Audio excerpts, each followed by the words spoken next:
Agora nós vamos para a terceira parte da aula e vamos falar sobre a alimentação humana, né? Os carboidratos, eles são as principais fontes de energia do nosso corpo. De acordo com a quantidade de moléculas que compõem, eles podem ser classificados em monossacarídeos, que tem só uma molécula, disacarídeos, 2 moléculas, e polissacarídeos, várias moléculas. Aí eu trouxe aí os exemplos. Amido, ele é um polissacarídeo, ou seja, formado por várias moléculas de glicose. Ele é encontrado em produtos derivados do trigo, nas batatas e alguns cereais e raízes. A sacarose é um disacarídeo formado pela união da molécula de glicose e uma de frutose. Esse carboidrato é encontrado como açúcar industrializado e é muito comum nos doces. Frutose é um monossacarídeo encontrado nas frutas. E lactose vai ser um disacarídeo formado pela união da molécula de glicose e galactose. Ela é encontrada nos leites. Então, assim, nós temos que ter uma alimentação equilibrada, não é isso? Então, não devemos ter uma alimentação que não tenha carboidrato, zero de carboidrato, não. A gente precisa fazer escolhas boas para a nossa vida. Então, a gente, ao invés de comer muito amido aqui, né, de derivados de trigo, como pão, macarrão, essas coisas, bolo, a gente pode escolher carboidratos de origem mais natural, como a batata doce, a batatinha, o aipim. Ele vai ser rico em amido, mas vai ser um carboidrato mais saudável. A sacarose nós devemos evitar, porque é o açúcar comum. Frutose é muito importante, a frutose, que é o que está nas frutas. Então, nós devemos nos alimentar, sim, de frutose. E lactose nos leites, né, queijos e derivados. Também devemos evitar, e nós vamos ver lá na frente isso aí dos derivados do leite. Mas não devemos ter uma alimentação sem carboidrato, porque, como nós vimos, o carboidrato é fonte primária de energia para o nosso corpo. As fibras alimentares. As células vegetais apresentam parede celular composta por celulose. Essa substância é um carboidrato do tipo polissacarídeo, formado pela união de várias moléculas de glicose. Diferentemente dos exemplos mostrados acima, esse carboidrato vai compõe as fibras alimentares e não pode ser digerido nem absorvido pelo corpo humano. Apesar de não ser utilizada pelo organismo como fonte de energia, essa porção não digerível de alimentos de origem vegetal compõe as fibras alimentares. Elas são importantes para o funcionamento do sistema digestório, pois facilitam a passagem dos alimentos, evitando diversos problemas de saúde. Então, as fibras alimentares vai ser um tipo de carboidrato polissacarídeo que está presente nos vegetais. Essas fibras alimentares, elas não são absorvidas pelo organismo, mas elas ajudam como uma limpezinha, digamos assim, no nosso sistema digestório, principalmente no funcionamento, no bom funcionamento do nosso intestino, né? Então, aí a gente sabe que está presente no mamão, na ameixa, na laranja e nesses outros aqui. E aí vai evitar de você desenvolver doenças como a constipação, por exemplo, prisão de ventre, né? Popularmente falando, prisão de ventre. Então, vai evitar isso aí. As proteínas, elas fazem parte da estrutura das células do corpo humano e são formadas por moléculas menores que são chamadas de aminoácidos. Existem 20 tipos de aminoácidos que são utilizados pelas células humanas para sintetizar as proteínas que compõem nosso corpo, que são os 20 aminoácidos essenciais.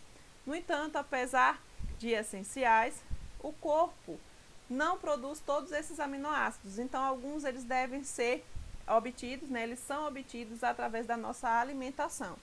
As proteínas são encontradas em todas as células e participam de praticamente todas as reações químicas no organismo, sob a forma de enzimas. E esses nutrientes estão relacionados ao crescimento dos ossos, desenvolvimento muscular. Então, para as pessoas fitness, aí, fisiculturistas, é importante, né, comer alimentos ricos em proteína.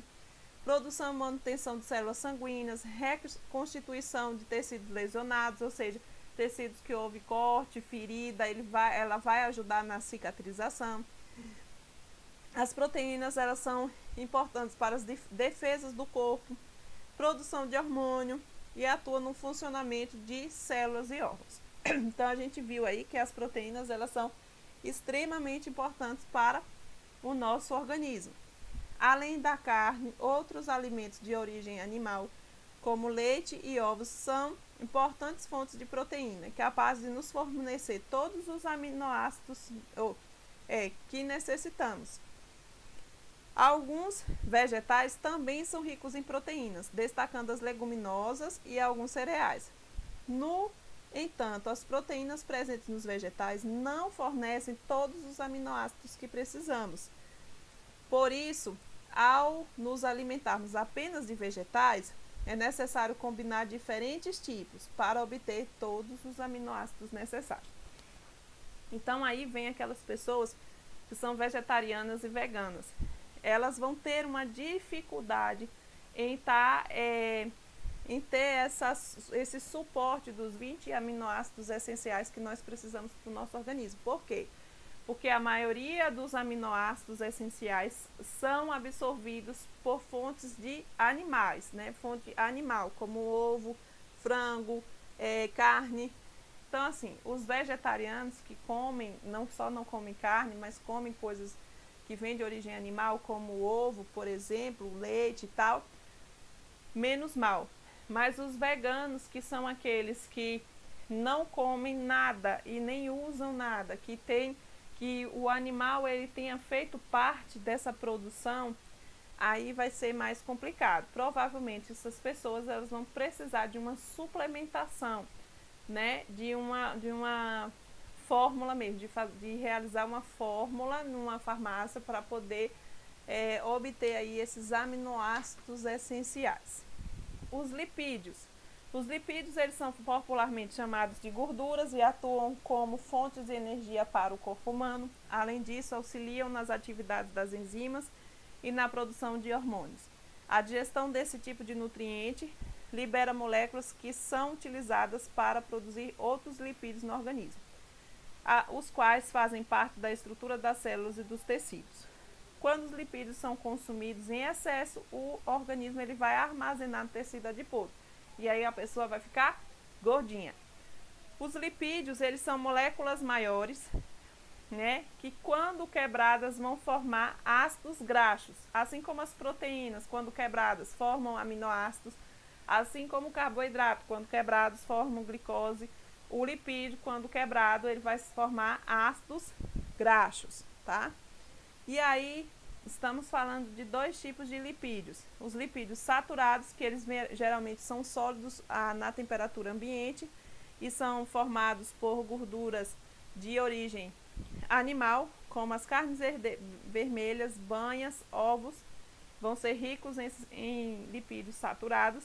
E os lipídios insaturados, eles geralmente são líquidos na temperatura ambiente. Vai ser os óleos vegetais, as azeitonas, as castanhas, por exemplo. São ricos nessas gorduras insaturadas. Nós devemos nos alimentar mais de lipídios insaturados, né, que são de origem vegetal, como os azeites, as azeitonas, os azeites, as castanhas, o abacate, que também é rico em lipídio insaturado, do que o lipídio saturado.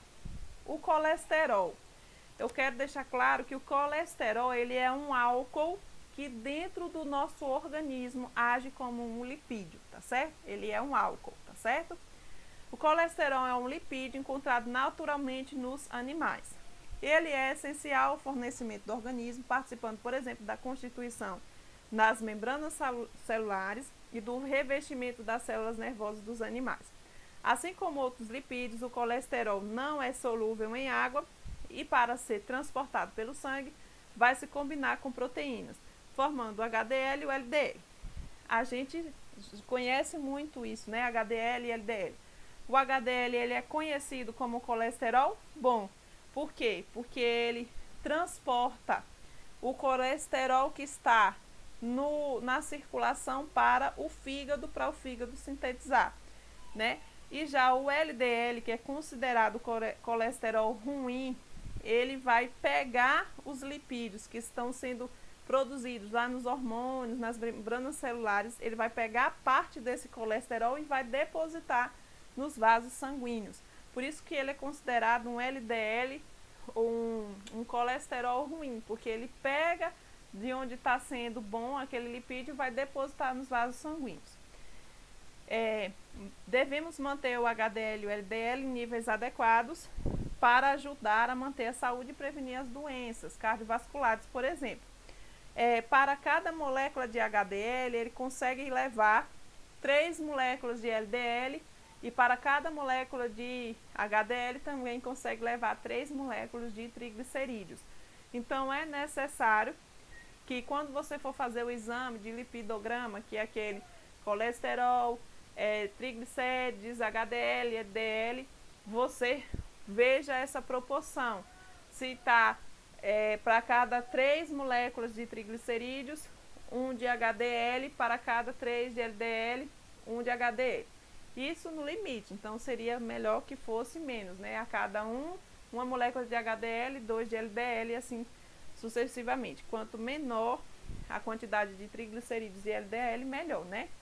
Para o nosso organismo, para evitar as doenças cardiovasculares aí. Aí aqui está trazendo um exemplo de aterosclerose, que é o acúmulo progressivo do colesterol nos vasos sanguíneos. Quem é que faz isso? O LDL. As vitaminas. As vitaminas são nutrientes que vão auxiliar na regulação do metabolismo humano, ou seja, elas vão ajudar a controlar as reações químicas que ocorrem no nosso organismo. Diferente de outros nutrientes, elas não fornecem energia nem matéria-prima para a produção de moléculas. As vitaminas, elas formam um grupo bastante variado de nutrientes, com composições químicas bem diferentes. A maioria das vitaminas não é produzida pelo organismo, sendo obtida principalmente pela alimentação. Então, as vitaminas são alimentos reguladores, vão participar das regulações do nosso corpo, as reações reguladoras do nosso corpo. E são obtidas principalmente pela alimentação. Então, aquelas pessoas que não gostam de uma saladinha, de uma fruta, precisa começar a gostar, tá? Porque a principal fonte de vitaminas vai ser dos vegetais aí. Vitamina A, manutenção e desenvolvimento dos ossos, dentes e tecidos epiteliais, e é importante para a visão. A gente lembra muito da cenoura, que a cenoura ela é boa para a pele, a cenoura é boa para o cabelo, né? E para a visão também é muito importante, a vitamina A. Então está presente aonde? No brócolis, na cenoura, como eu falei, no leite, na carne, entre outros. Vitamina B1 vai participar das reações químicas que envolvem a quebra de carboidratos e participa na síntese dos neurotransmissores. Então, é importantíssimo aí. Ovos, nozes, carne de porco, fígado, entre outros. B2 participa das reações químicas que envolvem o metabolismo dos carboidratos também, ó, e das proteínas, carne, ovos, ervilha, beterraba, amendoim. B6 atua na produção e no metabolismo dos aminoácidos, também está relacionado com as proteínas, né? Tomate, milho, espinafre, fígado e iogurte. B12 atua na produção de hemácias e de aminoácidos utilizados na respiração celular, leite, ovos, queijo, carnes, entre outros. Vitamina C, cicatrização de feridas, formação da matriz extracelular dos tecidos conjuntivos, aumento na resistência das infecções, elevação da absorção do ferro, importante no transporte de gás e oxigênio pelo corpo. A vitamina C ela vai aumentar a nossa imunidade. Então, nesse momento que nós estamos vivendo aqui de coronavírus, de pandemia, é muito importante a gente ingerir aí fontes de vitamina C. Onde estão? No espinafre, no brócolis, no pimentão, no limão, na laranja, no abacaxi, nos alimentos cítricos, né? Laranja, limão, acerola. A acerola, ela é rica em vitamina C. Uma acerola já é o suficiente para você absorver a vitamina C do corpo, que o corpo necessita diariamente. Cerca de 500 miligramas por dia é o necessário aí de vitamina C no corpo. Vitamina D, manutenção e desenvolvimento dos ossos e dos dentes. A gente lembra muito de osteoporose, né, na vitamina D. Encontra onde? No peixe, nos ovos, no camarão, no leite, na carne e nos derivados. Vitamina E, participa na formação de material genético das hemácias, contribui na cicatrização e para o funcionamento do sistema nervoso. Está presente nos vegetais verdes, né, de folhas verdes, nas nozes. Vitamina K, atua na produção de substâncias envolvidas na coagulação sanguínea. Couve-flor, espinafre, repolho, fígado são fontes de vitamina K. E agora vamos falar dos sais minerais. Os sais minerais também vão atuar na regulação das reações químicas que ocorrem no organismo e fazem parte da estrutura do corpo humano. Os sais como cálcio e fósforo, por exemplo, são essenciais na estruturação e manutenção dos dentes e dos ossos, porque o cálcio ele vai auxiliar na absorção da vitamina D. Né? O ferro ele vai atuar no transporte de gás oxigênio.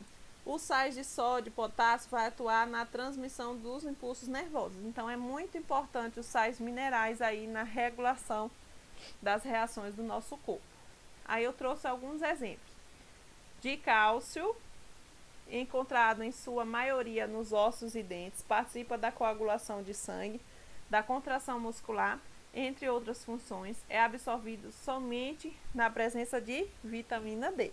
Então tem que ter, um vai ajudar o outro aí na absorção. A vitamina D vai ajudar na absorção do cálcio e o cálcio vai ajudar na vitamina D, então precisa aí dos dois. Leite, folhas verdes, gema de ovo, crustáceos. Fósforo faz parte da formação e composição dos ossos e dentes, está distribuído nos músculos, células nervosas e no sangue e compõe também aí o DNA. Está presente no leite, nos derivados, na carne bovina, no frango, no peixe, nas nozes. O sódio é a parte da constituição dos ossos e está presente nos fluidos do corpo. Auxilia na condução de impulsos nervosos e na contração muscular. Presente no sal de cozinha. Eu estava falando, né, com os meus alunos que o sódio, nós devemos consumir 6 miligramas de sódio apenas por dia. Equivale a um bocal de uma caneta Bic. Então é muito pouquinho sódio. E o sódio ele não está presente só no sal de cozinha, ele está presente nos alimentos ultraprocessados, como por exemplo o biscoito recheado, o creme crack, a maisena, a bolacha Maria, nesses empanados.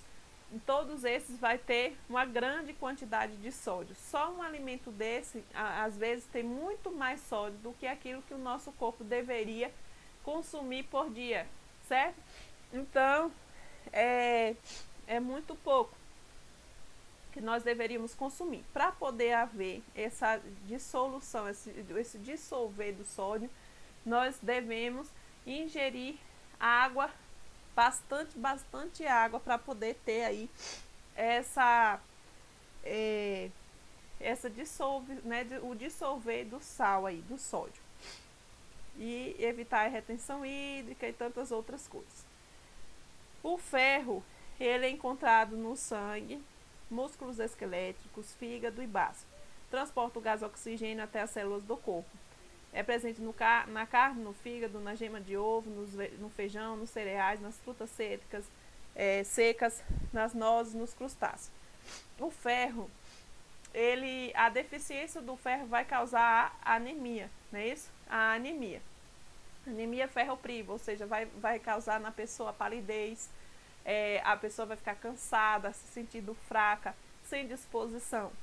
E o ferro, a absorção maior do ferro no nosso organismo é através de carne e fígado, ou seja, a absorção maior, 25%, vem dos animais. Então, o ferro de origem animal, ele é melhor absorvido pelo nosso corpo, 25%.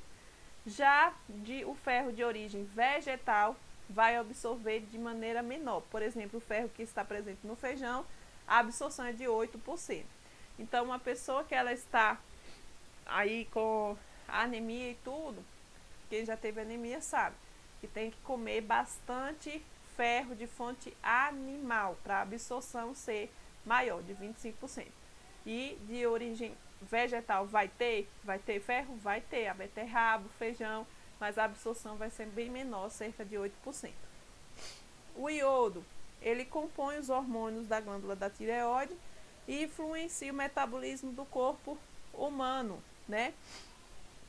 Então, assim, o iodo, ele está presente no sal de cozinha hoje em dia, porque houve essa adição do iodo, porque há anos atrás as pessoas elas estavam desenvolvendo o bócio, né, que vem através do hipotireoidismo, que é a diminuição da produção dos hormônios da tireoide ou não produção dos hormônios da tireoide. Então houve essa adição de iodo no sal de cozinha e também está presente nos frutos do mar.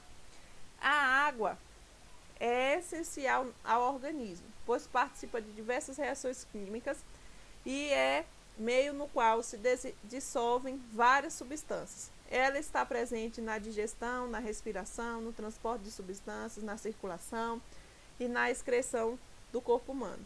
Por isso é importante manter o organismo hidratado, ingerindo água com frequência ao longo do dia. Aí nós vamos falar dos alimentos in natura, processados e ultraprocessados. O Ministério da Saúde ele desenvolveu um guia alimentar e classificou os alimentos em 3 partes, né, em 3 tipos de alimentos. Os alimentos in natura são aqueles que são minimamente processados, ou seja, são aqueles que vêm lá da natureza e que são apenas lavados e empacotados. Só isso.